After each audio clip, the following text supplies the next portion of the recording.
प्यारे बच्चों, Shankar study circle में आपका स्वागत है।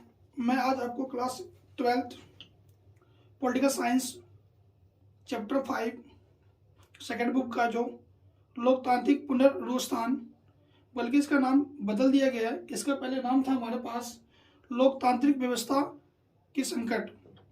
इस चैप्टर में हम पढ़ेंगे सबसे पहले भूमिका के बारे में, फिर उसके बाद 1967 के बाद क्या हुआ था, आर्थिक संकट, छात्र आंदोलन, गुजरात आंदोलन और बिहार आंदोलन के बारे में हम यानी कि पढ़ेंगे।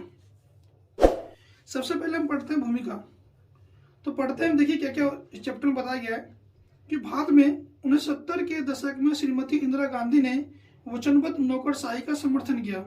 यानी कि 1970 के दशक में श्रीमती इंदिरा गांधी ने भाई किसका समर्थन किया, वचनबद्ध नौकरशाही। इसका मतलब होता है कि जितने भी सरकारी जो नौकर जो होते हैं उसे नौकरशाही कहते हैं हम। जैसे पुलिस हो गया, आईपीएस हो गया, जज हो गया, कलेक्टर हो गया, ये सभी क्या होते हैं, नौकरशाही होते हैं। ये सरकार के अंतर्गत कार्य करते हैं। भारत में वचनबद्ध नौकरशाही नहीं पाई जाती है। 1971 के चुनाव में कांग्रेस आर को भारी बहुमत से क्या हुआ था, जीत हुआ था, क्योंकि कांग्रेस पार्टी अलग अलग भागों में बढ़ चुकी थी। इसलिए कांग्रेस आर को क्या मिला था भाई, सबसे ज्यादा वोट मिला था। इसलिए श्रीमती इंदिरा गांधी एक अच्छी नेता बनकर उभरी थी। यानी कि जब सबसे ज्यादा वोट मिला भाई तो सबसे अच्छा माना जाएगा किसको, श्रीमती इंदिरा गांधी को। सरकार और न्यायपालिका में आपसी मतभेद उत्पन्न हो गए थे। यानी सरकार और न्यायपालिका उसमें आपसी मतभेद यानी मनमुटाव हो गया था, क्योंकि सर्वोच्च न्यायालय ने सरकार के कार्य को संवैधानिक क्या माना, विरुद्ध माना। यानी कि सरकार जो भी कुछ कार्य कर रही थी, सर्वोच्च न्यायालय उस पर क्या लगा रहा था भाई, अंकुश लगा रहा था और उसे संविधान के विरुद्ध माने यानी कि रहा था। सरकार का मानना था कि न्यायपालिका गरीबों को लाभ मिलने वाली नीतियों में समस्या उत्पन्न कर रही है। यानी सरकार वहां पे कह रही थी भाई कि हम सरकार जो भी कार्य या जो भी लाभ गरीबों को दे रहे हैं उसमें न्यायपालिका क्या कर रही है भाई, समस्या उत्पन्न यानी कि कर रही है। यानी कि अपना न्यायपालिका अपना टांग अड़ा रही है। 1970 के दशक में गुजरात आंदोलन की शुरुआत हुई भाई। 1974 में बिहार आंदोलन जयप्रकाश नारायण के द्वारा किया जा रहा था। अगर ये वीडियो आपको अच्छा लगा हो तो लाइक करें, सब्सक्राइब करें।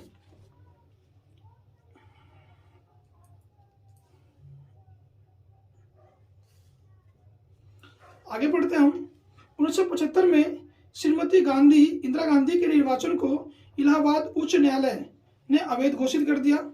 25 जून 1975 को श्रीमती गांधी ने आंतरिक आपातकाल लागू कर दिया तथा विरोधी नेताओं पर क्या किया, अत्याचार भी किया। यानी कि 25 जून 1975 को श्रीमती गांधी ने क्या किया भाई कि देश के अंदर इमरजेंसी लागू कर दिया और जो भी नेता या जो भी लीडर उसके खिलाफ बोल रहा था उन सभी को जेल में बंद कर दिया, यानी कि जा रहा था। लेकिन 1977 के चुनावों में कांग्रेस पार्टी की ऐतिहासिक क्या हुआ भाई, पराजय हुआ। यानी कि ऐतिहासिक क्या हुआ, उसका हार हुआ एवं जनता पार्टी क्या हुई, जीत हुई। यानी कि इसका कहने का मतलब ये हुआ कि 1977 के चुनाव में कांग्रेस पार्टी को हार का सामना करना पड़ा तथा इसमें जनता पार्टी क्या हुई, जीत हुई। अब पढ़ रहे हैं हम 1967 के बाद। तो 1967 के बाद देखिए बहुत सारे बदलाव हुए थे और क्या है देख रहे हैं। 1967 के बाद इंदिरा गांधी अधिक क्या हो गई थी भाई, लोकप्रिय हो गई थी। यानी बहुत सारे लोग ठीक है इनको समर्थन दे रहे थे और इनको वोट यानी कि दे रहे थे। दूसरी बात कि दल में प्रतिस्पर्धा और तीखी नोकझोंक, यानी कि जो नेता जो थे दल के अंदर वो एक दूसरे से कंपटीशन कर रहे थे और एक दूसरे के अंदर यानी मनमुटाव सा आ गया था। लोग दोनों दलों के बीच में क्या हो चुका था भाई, मनमुटाव हो चुका था और एक दूसरे को देखना पसंद यानी कि नहीं करते थे। फिर हमारे पास है सर्वोच्च न्यायालय ने सरकार की कई पहलकदमियों को संविधान के विरुद्ध माना। यानी सरकार जो भी कुछ कार्य कर रही थी तो सर्वोच्च न्यायालय उनको संविधान के विरुद्ध बता रहा था भाई, सीधी सी बात है। कांग्रेस का मानना था, यानी कि सरकार का मानना था कि अदालत का रवैया संविधान की सर्वोच्चता क्या है, खिलाफ है, यानी उसे क्या है, विपरीत उल्टा है। फिर हमारे पास राजनीति हद से ज्यादा व्यक्तिगत हो चुका था। इंदिरा गांधी और विरोधियों के बीच में क्या हो चुका था भाई, मतभेद यानी कि मनमुटाव यानी कि गया था। इसलिए 1969 में कांग्रेस पार्टी क्या हो चुका था भाई, विभाजन हो चुका था।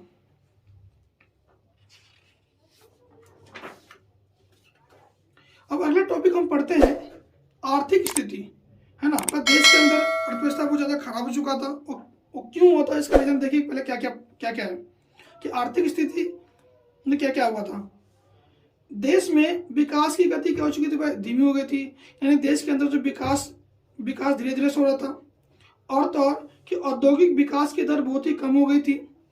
बांग्लादेश युद्ध के कारण भारत की अर्थव्यवस्था और भी खराब हो गई थी, यानी कि जब बांग्लादेश जो युद्ध हुआ था, बांग्लादेश जो युद्ध हुआ था किसके बीच में हुआ था भाई, यानी कि भारत और पाकिस्तान के बीच में हुआ था, जिससे कि भारत की व्यवस्था और खराब होगी। क्यों खराब हो गई थी भाई, क्योंकि 80 लाख शरणार्थी कहाँ चुके थे, भारत आ गए थे। 80 लाख शरणार्थियों का देखरेख किसे करना था, इंडियन गवर्नमेंट को करना था भाई। अगला है तेल की कीमतों में वृद्धि हो गई थी भाई। वह तेल का जो दाम जो था वो दिन प्रतिदिन यानी कि बढ़ता ही जा रहा था, जिससे कि देश के अंदर जो खाद्य पदार्थ की जो वस्तुएं थी उनका भी दाम क्या होता भाई, बढ़ रहा था। देश में बेरोजगारी की वृद्धि हो रही थी, दिन प्रतिदिन लोग बेरोजगार हो रहे थे क्योंकि लोगों को काम यानी कि नहीं मिल यानी कि पा रहा था। सरकार ने खर्चे कम करने के लिए सरकारी कर्मचारियों का वेतन क्या कर दिया, रोक दिया भाई। कि सरकार ने अपने खर्च को पूरा करने के लिए, यानी सरकार जो थे अपने खर्च को पूरा करने के लिए, ठीक, उन्होंने क्या कर दिया भाई, सरकारी कर्मचारियों का वेतन क्या कर दिया, रोक दिया। क्योंकि उस समय हमारे देश के अंदर किस चीज का माहौल था, युद्ध का माहौल था भाई। 1972-1973 में मानसून असफल, यानी कि हमारे देश के अंदर सही मानसून यानी कि सही मौसम नहीं होने के कारण हमारे देश के अंदर सही प्रकार से यानी कि फसल की पैदावार नहीं हुई, और कृषि व्यवस्था क्या हो चुका था, असफल हो चुका था। 1971 का गरीबी हटाओ नारा असफल हो गया था, क्योंकि श्रीमती इंदिरा गांधी ने 1971 में नारा दिया था। कौन सा नारा दिया था भाई, गरीबी हटाओ का नारा दिया। लेकिन गरीबी हटाओ की जगह लोगों ने कौन सा नारा दिया भाई, इंदिरा हटाओ का नारा दिया। क्योंकि श्रीमती इंदिरा गांधी से बहुत सारे लोग क्या हो चुके थे, असंतुष्ट हो चुके थे। यानी कि उन्होंने जो भी वादे किया था उस वादे पर श्रीमती इंदिरा गांधी खड़ी यानी कि नहीं उतरी थी। 1971-1972 के बाद के सालों में भी देश की सामाजिक आर्थिक दशा में कोई सुधार यानी कि नहीं हुआ। ये थी हमारे पास आर्थिक स्थिति। अगला हमारे पास है छात्र आंदोलन। गुजरात के छात्रों ने खाद्य तेल तथा आवश्यक वस्तुओं की बढ़ती हुई कीमतें तथा भ्रष्टाचार के खिलाफ जनवरी 1974 में आंदोलन क्या कर दिया भाई, शुरू कर दिया। भाई आंदोलन कहाँ हुआ था, गुजरात में हुआ था। किस चीज को लेकर, खाद्यान्न को लेकर हुआ था भाई, खाद्य तेल को लेकर हुआ था, और आवश्यक वस्तुओं को लेकर के छात्रों ने क्या कर दिया, आंदोलन छेड़ दिया। और देश के अंदर अधिक से अधिक मात्रा में क्या फैला था भाई, भ्रष्टाचार फैला था। तो भ्रष्टाचार के खिलाफ उन्होंने क्या करते हैं, 1974 को एक आंदोलन शुरू कर दिया, जिसे छात्र आंदोलन कहा की जाता है। इस आंदोलन का भाई कारण क्या था, बढ़ती हुई कीमतें थी, खाद्यान्न का अभाव था, बेरोजगारी के विरुद्ध, भ्रष्टाचार के विरुद्ध। ये सभी आंदोलन के हमारे पास क्या है, कारण है।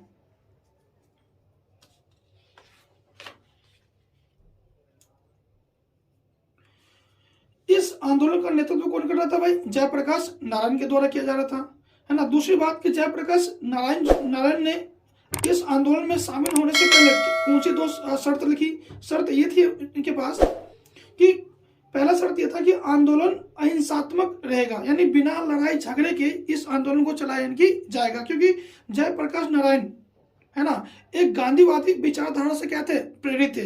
वो महात्मा गांधी के बातों पर चला करते थे।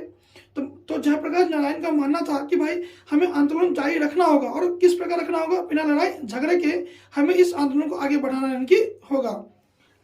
उन्होंने दूसरा भाई शर्त क्या था इनका, देखिए, यह बिहार तक सीमित नहीं रहेगा बल्कि यह राष्ट्रव्यापी होगा। यानी कि ये जो आंदोलन जो है वो बिहार तक सीमित नहीं रहेगा, इसे बल्कि पूरे देश के अंदर फैलाया जाएगा।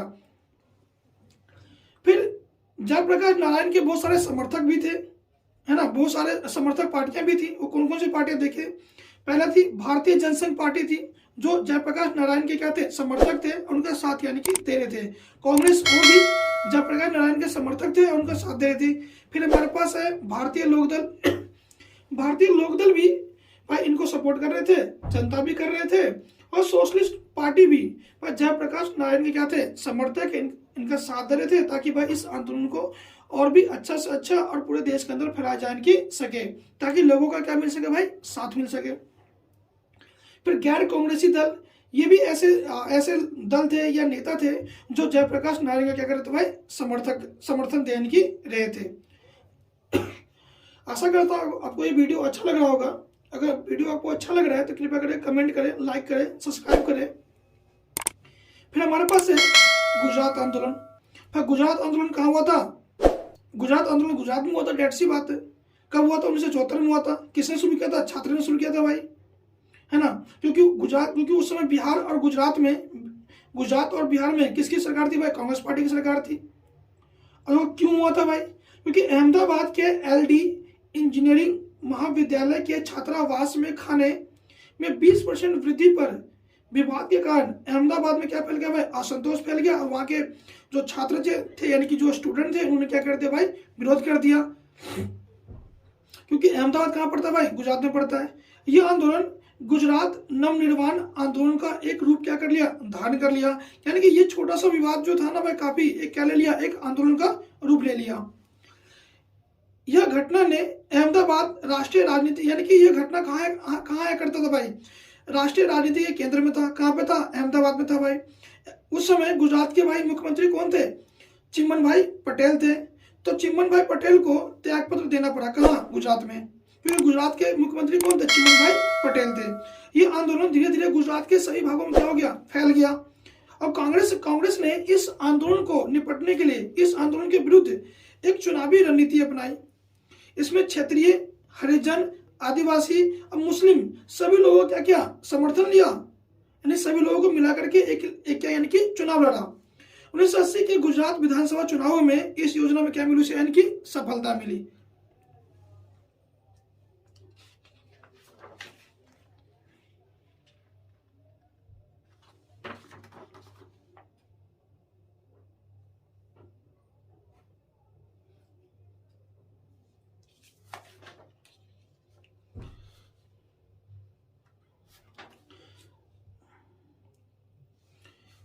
नेक्स्ट टॉपिक है हमारे पास बिहार आंदोलन।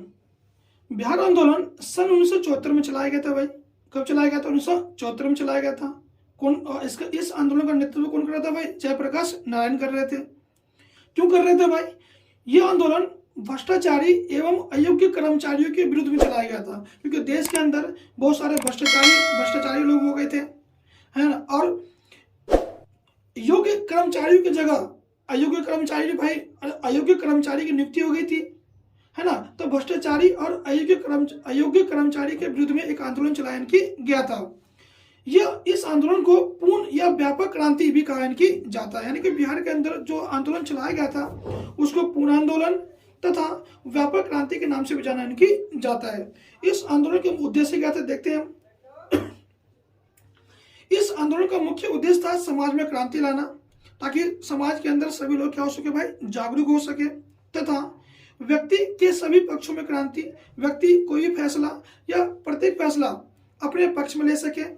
तीसरा हमारे पास भ्रष्टाचार के विरुद्ध, क्योंकि देश के अंदर भ्रष्टाचार फैल रहा था, लोग करप्ट हो रहे थे, लोगों को नौकरी नहीं मिल रहा था, नौकरी अगर मिल भी रहा था तो घूस के बल पर दिया की जा रहा था। तो भ्रष्टाचार को खत्म करने के लिए भाई बिहार आंदोलन चलाया की गया था।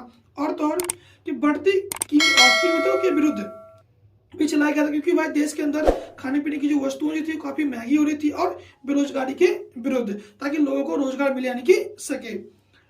बिहार आंदोलन में अनुसूचित जातियों एवं जनजातियों की सामाजिक आर्थिक समस्या को भी हल करने का प्रयास किया कि गया, कि जो छोटे कास्ट के जो लोग हैं जिसकी संख्या बहुत ही कम है, उनकी समस्या को भी हल किया जाने की सके। फिर हमारे पास नक्सलवादी आंदोलन। पर नक्सलवादी कौन होते हैं? नक्सलवादी वे लोग होते हैं जो जिन पे क्या करते हैं, जो अमीर जो लोग होते हैं, जो जमींदार जो होते हैं, जो छोटे छोटे लोगों पर या कमजोर लोगों पर क्या करते हैं? अत्याचार करते हैं। ये लोग धीरे धीरे कौन सा रूप ले लेते हैं? नक्सलवादी का रूप लेते हैं। तो इस अवधि में संसदीय राजनीति में विश्वास न रखने वाले कुछ मार्क्सवादी लोग सामने आने लगे। भाई मार्क्सवादी लोग कौन होते हैं? वे लोग होते हैं जो कार्ल मार्क्स के विचारों पे यानी कि चलते हैं। किसके विचारों पे चलते हैं भाई?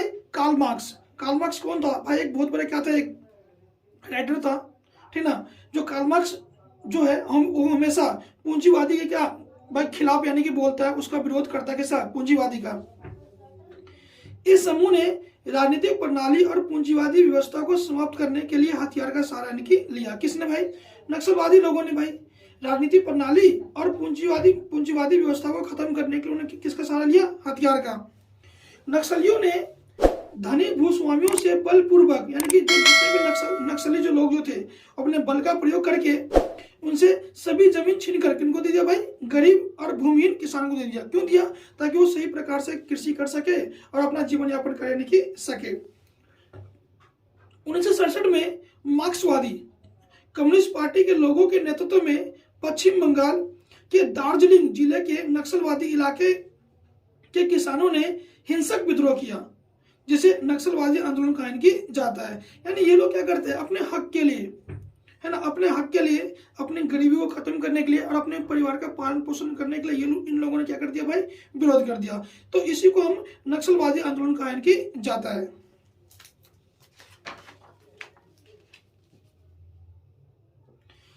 सन 1969 में चारू मजुमदार के नेतृत्व में सीपीआई यानी कि मार्क्सवादी और लेनिनवादी पार्टी का क्या हुआ? गठन हुआ। इस पार्टी ने क्रांति के लिए गुरिल्ला युद्ध की रणनीति अपनाई। कौन सी युद्ध की रणनीति अपनाई भाई? गुरिल्ला युद्ध की। वर्तमान में 9 राज्यों के 100 से अधिक पिछड़े आदिवासी जिलों में नक्सलवादी हिंसा क्या है? जारी है ना। आज भी 9 राज्यों के 100 से अधिक पिछड़े आदिवासी जो लोग जो है वो क्या कर रहे हैं भाई? नक्सलवादी हिंसा क्या कर रहे हैं? जारी कर रहे हैं। इनकी मांगे क्या है कि इलाके के लोगों को उपज में हिस्सा, यानी कि उस इलाके के अंदर जितना ही भाई उपज होगा उन सभी लोगों को हिस्सा मिलना चाहिए, बल्कि उचित मजदूरी मिलना चाहिए भाई। बुनियादी हक उसकी जो छोटी छोटी जो भाई जो अधिकार है उनको मिलना बहुत जरूरी है। सूदखोरों से मुक्ति। सूदखोरों का मतलब क्या होता है आपको पता है? नहीं पता आपको? मैं बताता हूं आपको। मैं सूदखोर का मतलब होता है वे लोग जो ब्याज पे पैसा लगाते हैं और ब्याज लोगों से वसूला यानी कि करते हैं। जो लोग ब्याज नहीं देते हैं उनकी संपत्ति को या जमीन को क्या करते हैं भाई? जब्त कर लेते हैं। तथा बाहरी लोगों द्वारा संसाधनों का दोहन से बचाव, यानी कि बाहर से जो लोग आते हैं उनके संसाधनों को क्या करते हैं भाई? छीनते हैं। उनके संसाधनों को क्या करते हैं भाई? दुरुपयोग करते हैं। तो उनसे बचाव होना बहुत ही क्या है? जरूरी है। तो आज का वीडियो इतना ही था। आशा करता हूँ आपको ये वीडियो अच्छा लगा हो। अगर अच्छा लगा हो तो लाइक करें, सब्सक्राइब करें, ठीक है। और मैं जल्दी ही इसी चैप्टर का अगला टॉपिक में आपको जल्दी यानी कि यूट्यूब पे अपलोड किया यानी कि जाएगा। तो सभी को मेरा नमस्कार, धन्यवाद।